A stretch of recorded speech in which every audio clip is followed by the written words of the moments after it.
നരവനെ പുസ്തക വിവാദത്തിൽ penguin books അധികൃതരെ ഇപ്പോൾ ചോദ്യം ചെയ്തു. ദില്ലി പോലീസ് സ്പെഷ്യൽ സെല്ലാണ് ചോദ്യം ചെയ്തത്.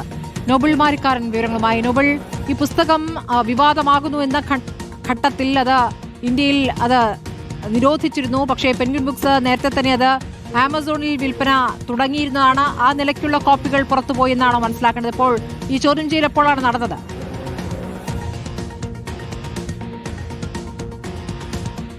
സ്മൃതി, നരവനയുടെ പുസ്തക വിവാദവുമായി ബന്ധപ്പെട്ടുകൊണ്ട് പെൻഗ്വിൻ ബുക്സിലെ അധികൃതരെ ഇപ്പോൾ ദില്ലി പോലീസ് ചോദ്യം ചെയ്തു എന്ന വിവരമാണ് പുറത്തേക്ക് വരുന്നത്. 2 മണിക്കൂർ ചോദ്യം ചെയ്യൽ നീണ്ടുനിന്നു എന്ന് അറിയാൻ കഴിഞ്ഞു. പ്രധാനമായും ഈ പുസ്തകം എങ്ങനെ പുറത്തുപോയി എന്ന കാര്യമാണ് ചോദിച്ചറിഞ്ഞത് എന്നാണ് വിവരം ഉള്ളത്. കാരണം നേരത്തെ തന്നെ കേന്ദ്ര പ്രതിരോധ മന്ത്രാലയം ഈ പുസ്തകത്തിന് അനുമതി നൽകിയിരുന്നില്ല.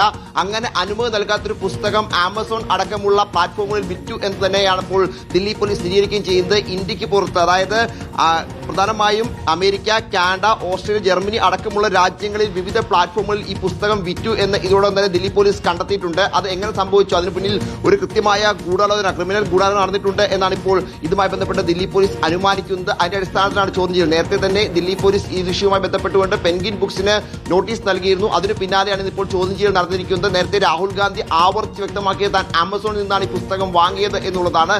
നേരത്തെ മുതൽ തന്നെ ഇതുമായി ബന്ധപ്പെട്ടുകൊണ്ട് പെൻഗ്വിൻ ബുക്സും അതോടൊപ്പം തന്നെ നരവനെയും വാദങ്ങൾ പൊളിക്കുന്നത് കൂടിയാണ് ഇപ്പോൾ പുറത്തേക്ക് വന്നിരിക്കുന്ന ഓരോ കാര്യങ്ങളും എന്നുകൂടി നമ്മൾ എടുത്തു പറയണം. കഴിഞ്ഞ ദിവസം പെൻഗ്വിൻ ബുക്സ് ആദ്യം പറഞ്ഞത് ഈ പുസ്തകം പ്രസിദ്ധീകരിക്കുകയോ വിൽക്കുകയോ ചെയ്തില്ല എന്നാണ്. പിന്നീട് അത് ഏറ്റുപിടിച്ചുകൊണ്ട് നരവനെയും സമൂഹ മാധ്യമത്തിലൂടെ രംഗത്ത് വരുന്ന നമ്മൾ കണ്ടതാണ്. പിന്നീട് BJP രാഹുൽ ഗാന്ധിക്കെതിരെ വലിയ ആക്രമണം ഈ വിഷയത്തിൽ ഉന്നയിക്കുകയും ചെയ്തു. എന്താണെങ്കിലും പെൻഗ്വിൻ ബുക്സ് ഈ പുസ്തകം വിറ്റിരുന്നു എന്ന് വ്യക്തമാക്കുന്നതാണ് ഇപ്പോൾ പുറത്തു വരുന്ന ഓരോ കാര്യവും. ഇന്ത്യക്ക് പുറത്ത് വ്യാപകമായി തന്നെ പല രാജ്യങ്ങളും ഈ പുസ്തകം ഓൺലൈൻ പ്ലാറ്റ്ഫോമുകളിൽ വിറ്റിരുന്നു. അതിന് പിന്നാലെ ഇതിന്റെ PDF അടക്കം വിവിധ പ്ലാറ്റ്ഫോമുകളിൽ എത്തുകയും ചെയ്ത സാഹചര്യം ഉണ്ട്. ഇതുമായി ബന്ധപ്പെട്ട കാര്യങ്ങളാണ് ഇപ്പോൾ പെൻഗ്വിൻ ബുക്സിനോട് ചോദിച്ചറിഞ്ഞിരിക്കുന്നത് എന്നാണ് അറിയാൻ കഴിയുന്നത്. അതേസമയം ഈ പുസ്തകം, പ്രത്യേകിച്ച് സൈനികർ പുസ്തകം എഴുതുന്നതിൽ ചില മാർഗദർശനം അടക്കം കൊണ്ടുവരാൻ നീക്കം കേന്ദ്ര സർക്കാർ ആരംഭിച്ചിട്ടുണ്ട് എന്ന് അറിയാൻ കഴിയുന്നു. പ്രതിരോധ മന്ത്രാലയം ഇതുമായി ബന്ധപ്പെട്ട കൂടിയാലോചനകൾ ആരംഭിച്ചു എന്നാണ് അറിയുന്നത്. പുസ്തകം പ്രസിദ്ധീകരിക്കുന്നതിന് മുൻപ് വേണ്ട അനുമതികൾ, അവർ പാലിക്കേണ്ട മാർഗദർശനങ്ങളെല്ലാം പുറത്തേക്ക് വരും എന്ന് അറിയുന്നു. നിലവിൽ സൈനികർക്ക് പുസ്തകം പ്രസിദ്ധീകരിക്കുന്നതിൽ പ്രത്യേകിച്ച് മാനദണ്ഡങ്ങൾ ഒന്നുമില്ല. പക്ഷേ ഇപ്പോൾ ഈ പുസ്തകം വിവാദമായ പശ്ചാത്തലത്തിൽ, പ്രത്യേകിച്ച് രാജ്യസുരക്ഷയൊപ്പം രാജ്യത്തെ താല്പര്യമൊക്കെ